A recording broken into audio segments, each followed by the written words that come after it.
Well, here we are. Welcome back, and thank you for joining us again. And those of you that haven't joined us before, just welcome. Welcome. And if you were here last week, the update on Pay Rachel's £94 invoice, no, still not been paid. Oh. I think that we're going to run that every week now. We'll find out at some point they're going to pay it. Okay.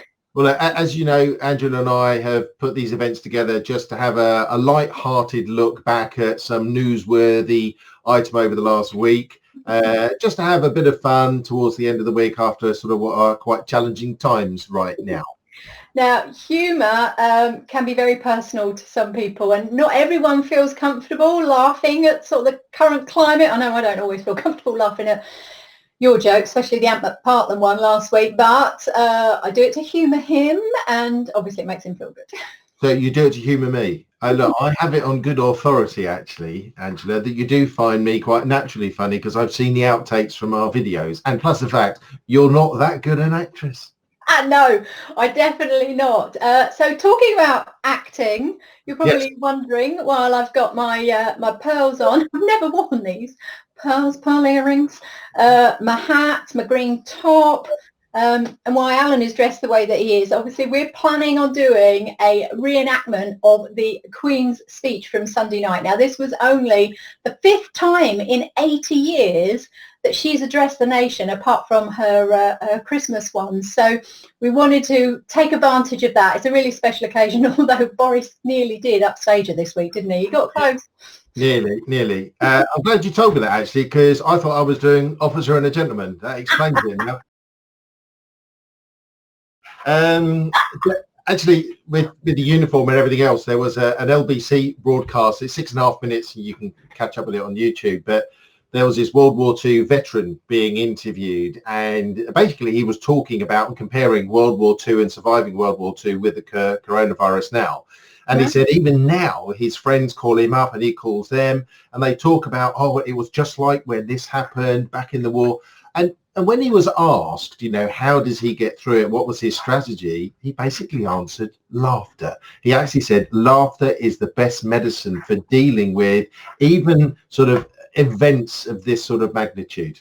So there you go, laughter. I totally agree. So are we going to do this video then? Are we going to do the speech? Okay, Your Majesty, of course we will. So if I'm playing Her Majesty, then that makes you Prince Philip. So okay. I'm going to do the Queen's speech. We'll see what Prince Philip would have really said. Prince Philip's version of it. Okay, that's fine. By the way, I am going to put a black and white picture of Prince Philip up. And it's remarkable. Really? Oh, yeah. Right, that's a good thing or a bad thing, but actually he was quite a good looking man when he was younger, isn't he? Right, okay, let's see how bad my acting skills really are. Right.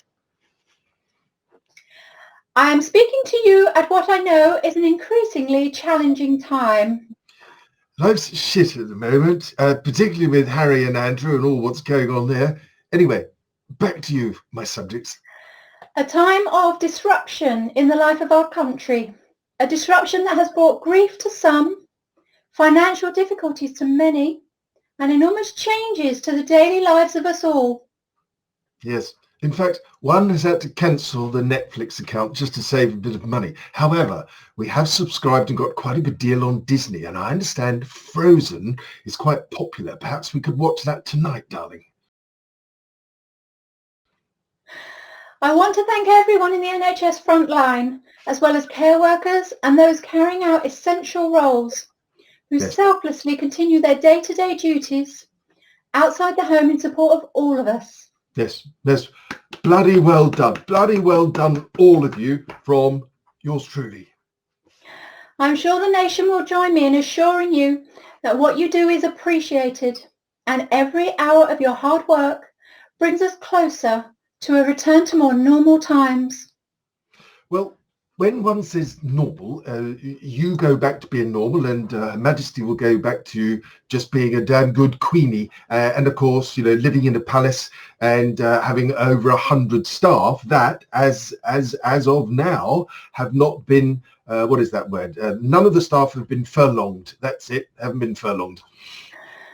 I also want to thank those of you that are staying at home, thereby helping to protect the vulnerable and sparing many families the pain also felt by those of you that had lost loved ones.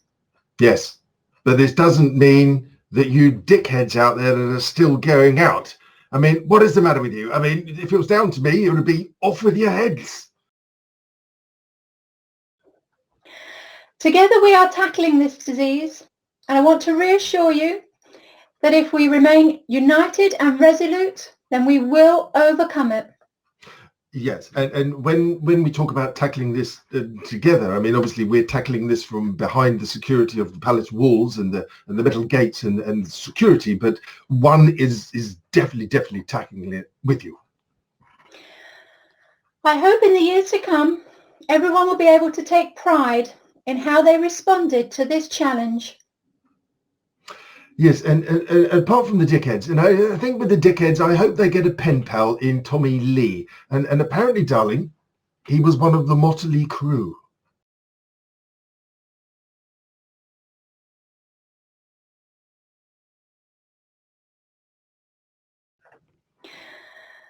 And those who come after us will say the Britons of this generation were as strong as any. Yes, and you do know, darling, that the kids are going to blame us for this, you know. Okay, boomers. That the attributes of self-discipline, of quiet, good-humoured resolve, and of fellow feeling still characterise this country. Yes, absolutely right. And when you say fellow feeling, darling, I mean, what fellow are you talking about feeling? That Daniel Craig chap hasn't been inviting himself round again, has he? I mean, come on. I mean, you know, you've got to have a laugh. After all, how bad can it be? I think what we should do when this is finished is have a gin, meeting the drawing room, you know, buy our favourite statue.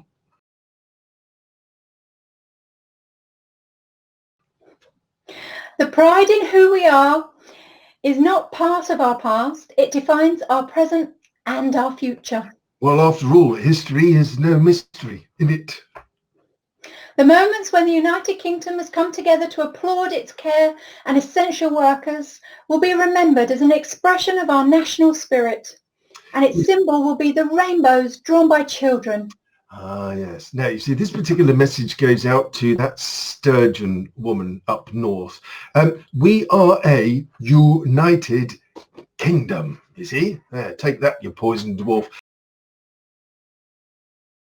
And on a side note, do you think the LGBT community are okay with us using the rainbow? And on another side note, is it just me who thinks about bacon, lettuce and tomato sandwich every time I say LGBT community? Perhaps it is just me, I don't know. Across the Commonwealth and around the world, we have seen heartwarming stories of people coming together to help others, be it through delivering food parcels and medicines, checking on neighbours or converting businesses to help the relief effort. Yes, absolutely. Now, although one doesn't actually have neighbours close by, we've actually been doing our bit. Her Majesty and I have been doing some Joe Wixie. Tomorrow morning we're going to have a little bash at a lean in 15. I'm not quite sure what that is. Just sounds like standing at an angle for 15 minutes. Bit like drooping of the colour, darling. And though self-isolating may at times be hard, many people of all faiths and of none are discovering that it presents an opportunity to slow down, pause and reflect in prayer and meditation. Yes. In fact, one has been slowed down himself. I mean, particularly as they talk about driving license away. We had delegated some tasks to Harry and Meghan, but then they buggered off. Obviously, Prince Andrew, he can't be trusted. Kate and Wills, well, they're really busy. Charles and Camilla, well, they've only gone and got themselves infected, but mind you, they do put themselves about a bit. Princess Anne, well, she's just sort of basking in the glory of the third season of the Crown. And there's a fourth one. I'm sure there's another one. It's a boy, isn't it? I've forgotten his name. It reminds me of the very first broadcast I made in 1940, helped by my sister. We as children spoke from here at Windsor to children who've been evacuated from their homes and sent away for their own safety. Well, luckily for us, we have some homes to be evacuated too. Well, when I say homes, they're more sort of estates and palaces and castles. Today, once again, many will feel a painful sense of separation from their loved ones. Yes, and Her Majesty and I are taking the social distancing measures very, very seriously. Her Majesty is spending a lot of time in the West Wing. I'm spending a lot of time in the East Wing, which, to be honest with you, I'm quite grateful for, because that woman is absolutely insatiable. But now, as then, we know deep down that it is the right thing to do. Yes, do what one says. While we have faced challenges before, this one is different. Yes, it is different. You could die. This time we join with all nations across the globe in a common endeavour using the great advances of science and our instinctive compassion to heal. Yes, and Brexit aside, we can actually beat this together as one. Although we actually don't need that help from the orange Oompa Loompa over the other side of the pond. I mean, who needs help like his help? We will succeed, and that success will belong to every one of us. Yes, you see, what's yours is one's, and what is one's too. I'm not even sure if that is grammatically correct. We should take comfort that while we may have more still to endure, better days will return. We will be with our friends again. We will be with our family again. We will meet again. Yes, you see, we can thank one of our friends, Dame Vera, for that last line. I believe it had something to do with Dover. You probably know how it goes. But for now, I send my thanks and warmest good wishes to you all. And all I can say is, cheers, subjects. Now, darling, we're going to go and watch Frozen over a glass of gin. I think that might be a good idea. Oh. Excuse me. Look, I've even got side parting. I haven't had a side parting since we watched Cripps. Oh dear, I'm trying to keep a straight face, but I couldn't. Oh, some of that. We hope you enjoyed that, and we do need to say, actually, we love the Queen. We're both Queen lovers. Yes, no, so the question is, should we be seeking out laughter at this time? Should we find jokes about COVID-19 funny? Well, I think it's all about interpretation. And I think the other thing we need to think about is that the disease itself, let's face it, is not funny. Death isn't funny, but it's how people are coping with it. It's all the videos and how people are coping with remote working, with children, the social distancing, how we're shopping, how we're interacting right now. It's all about that. I mean, I received a letter from Boris Johnson. He didn't just write to me. He didn't. No, I got it yesterday. Everyone's got their letter. With the COVID-19 leaflet in it, and of course, before you know it, there's a photograph of Boris online licking an envelope, with the tagline, please don't open your letter from Boris. Now, is that funny? Yes. I must admit, when I saw it, I laughed as well, and then I didn't open the envelope, so I don't know what's in it yet. I haven't opened it. Anyway, there was a study done, according to Professor Richard Wiseman. It's all about finding the funny, and it is a common way of coping. A lot of people laugh when they're under pressure or they're feeling sad. It is a good way of actually releasing those endorphins. I've been watching TikTok. I downloaded it months ago, looked at it and went, not for me. And it's got me every time. I think, just a quick look, and it's like an hour later, and I am literally laughing out loud. I mean, most of them are stupid, but there's a lot of funny ones in there as well. And sort of laughing in households, within the family, that's all good as well. And Richard Wiseman said that don't feel guilty. It's a human thing. It helps. Yeah. If it helps, it's okay. But then what he followed it up with is, laughter is contagious. You hear people laugh and you laugh as well. So, the irony of that, eh? Yeah, absolutely. So, what I have noticed is I'm having lots more conversations with family, with friends. We're all in different houses. Although one person just keeps sending me like one word text. The last one I got was NGBA, which bang out of order, if you ask me. Yes, and for those of you that aren't very good with anagrams, just replay that last part. And Professor Wiseman was actually part of the Laugh Lab studies, and it was actually proven that people who find the funny are not only psychologically, but they are physically healthier. So actually laughter really is a good medicine.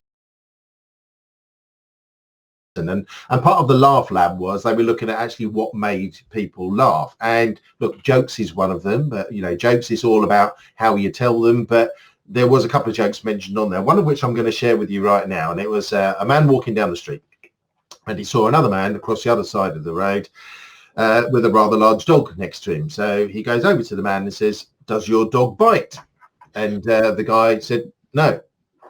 So the man bent down to stroke the dog, and the dog bit his hand. So he looked up at the guy and said, "I thought you said your dog doesn't bite." And he said, "He doesn't.